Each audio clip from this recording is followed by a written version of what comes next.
Imagine a world before Egypt, before Mesopotamia, an advanced civilization thriving 12,000 years ago, and then gone, erased in a single cataclysm.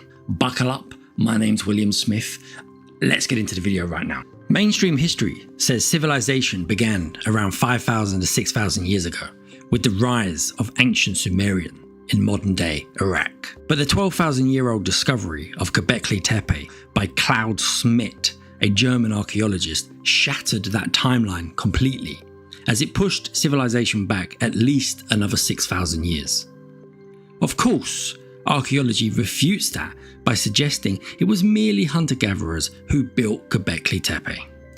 Then that begs the question, why on earth would a primitive hunter-gatherer group go to all that trouble building Göbekli Tepe and then deliberately burying it? Now, here's where the mystery gets interesting, because around about 12,000 years ago, when Göbekli Tepe was said to have been built, was round about the time that the Ice Age was coming to a violent end. We are indeed talking about the Younger Dryas impacts, where it is believed that a series of comets struck the Earth, creating floods, firestorms, and plummeting the world into chaos.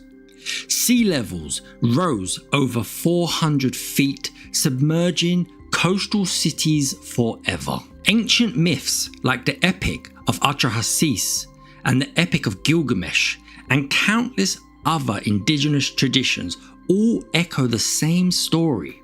The world drowned. Underwater sites like Yonaguni in Japan and Dwarka in India would have been completely submerged and lost to the sea at the end of the last ice age. Maps like the Perry Reese map drawn in the 1500s from older source maps suggest advanced geological knowledge. The Perry Reese map even appears to show Antarctica that wasn't discovered until 200 years later in the 1800s. So who was mapping the Earth long before we did? Now, picture this for a second.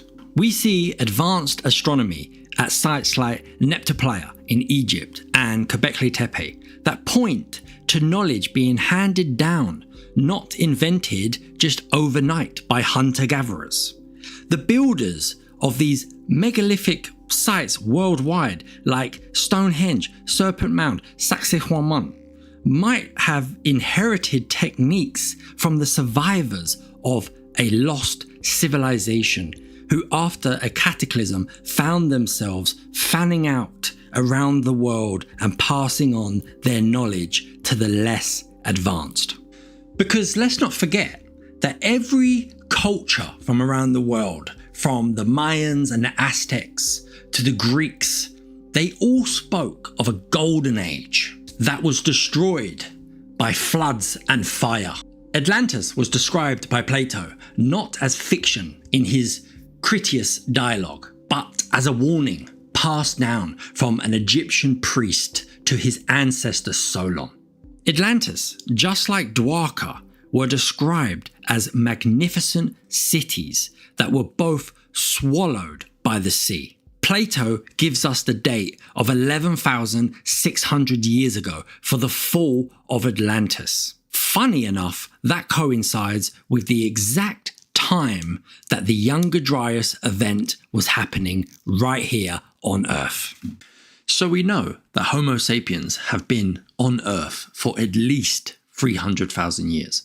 So is it really that wild to suggest that many civilizations could have risen and fallen in that time? Because as we look at the mysterious sites left here on Earth, you cannot help but wonder, was there an advanced civilization that was thriving long before we were ever here?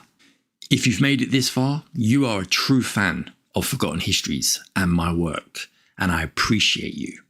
I really do appreciate you. If you haven't seen that we're on X yet, then get over there and enjoy the conversation with like-minded individuals like yourself who, interact with me on a daily basis, and it is a fabulous community. So get over there. And once again, thank you very much. And I really hope you enjoyed the video. And please drop it a like if you did, and subscribe. That'd be much appreciated. Thank you.